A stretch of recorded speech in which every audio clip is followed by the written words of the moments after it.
That was the word. Something more than just anger. Something far beneath the surface that had lain silent for an age and waited for its moment to erupt. Even stranger, Jenner wasn't afraid of the fury because it seemed directed elsewhere. He felt that if it were unleashed, he wouldn't be safe, but at least stood a chance of escaping it. He pitied the target of the dragon's ancient wrath. He still heard the dragon's voice in his mind and remembered every word. "He is near you, young ones. He is near you. Beware. He destroys what he touches and seeks the young ones to use them for his own ends.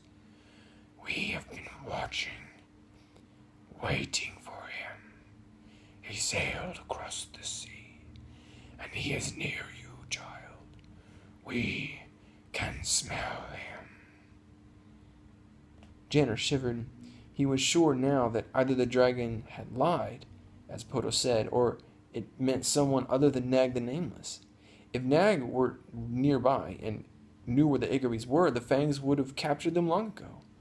Hours passed, and even Nia knew the children couldn't work on their schooling forever. She declared it a recess and ordered the children to repack their supplies. Jenner and Tink took great pleasure in inspecting their belongings. They laid out their bows, took inventory of the few arrows that they had left, removed their swords from their scabbards, and cleaned them as best they could, without water to spare. Lily cleaned her little mirror, dusted off the whistle harp, and took stock of the remaining food, which she wrapped carefully in cloth, then tied with twine. When everything they owned was returned to the backpacks, cleaned, counted, and well packed, the children and Nia sat in a circle around the lantern and waited.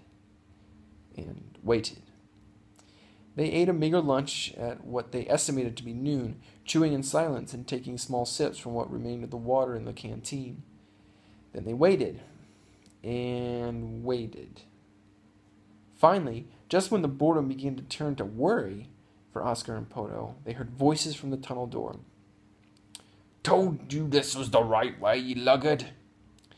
"You and I both know you chose the other turn. As the impeccable cartographer Conrad Tottington declared, nobody listens to me." "Not true, Teep. I can't help but listen to ye. You've been squawking like a goose for hours now."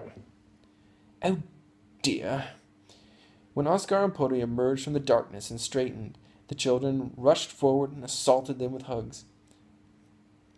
"Ronchi's going to make the necessary arrangements this evening," Oscar said, once he and Poto had eaten a few bites.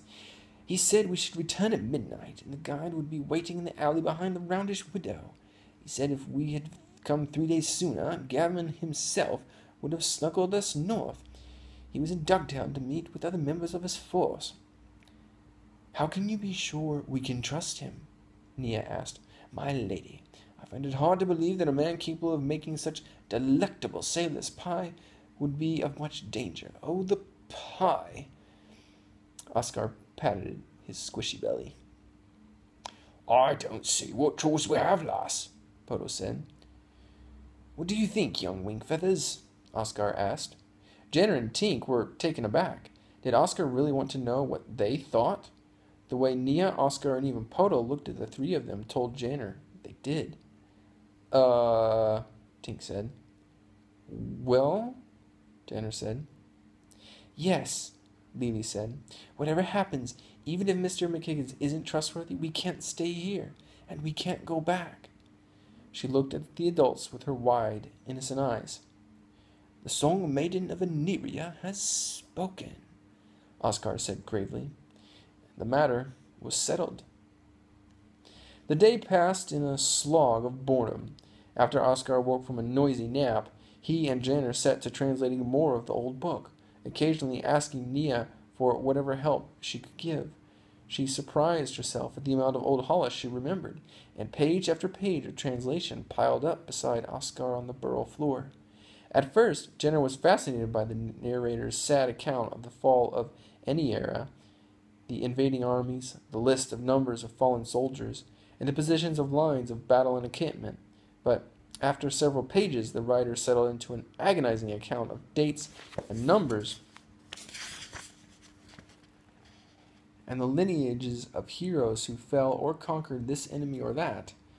It was all very confusing and seemed excessively unimportant, with the exception of occasional lines of great understatement. On the 4th day of a second moon in the year 1235 of the first epoch, Boran, son of Nam, descended from Mount Thakar and fought a great giant Camrol for 7 days, defeating the monster with the knuckles of his right fist. What's a Camrol? Janner asked. Oscar shrugged. Nia? I don't remember. Camril, it sounds like Camaral, the Hollish word for bird. A giant bird, maybe? Lily and Oscar did their best to decipher the music notes but she had little luck.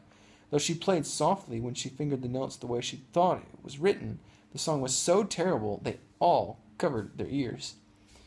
On and on Oscar worked by the light of the lamp, while Tink returned to his sketchbook and Lily and Poto conversed, while Janner fell asleep with his head on his old man's shoulder. "It's time," Poto whispered. Janner had been dreaming about the sea, a fine dream about the wide blue skies and a skiff cutting through the water. He was sad to wake. The burrow was just as dark and drab as ever. The promise that they would soon emerge from the tunnels into Dugtown beneath a starry sky gave Janner a tingle of excitement. However, he quickly stretched and shouldered his backpack. "It's about time you lot woke up," Oscar said, donning his spectacles and leaning against the wall in an attempt to look spry and rugged. He was becoming quite the adventurer, Janner thought. The old man adjusted his lock of muddy hair and clapped Poto on the back. Poto rolled his eyes. "Ready?" "Yes, sir," Janner said. "Shut the door behind you, lad," Poto said. They ducked into the tunnel.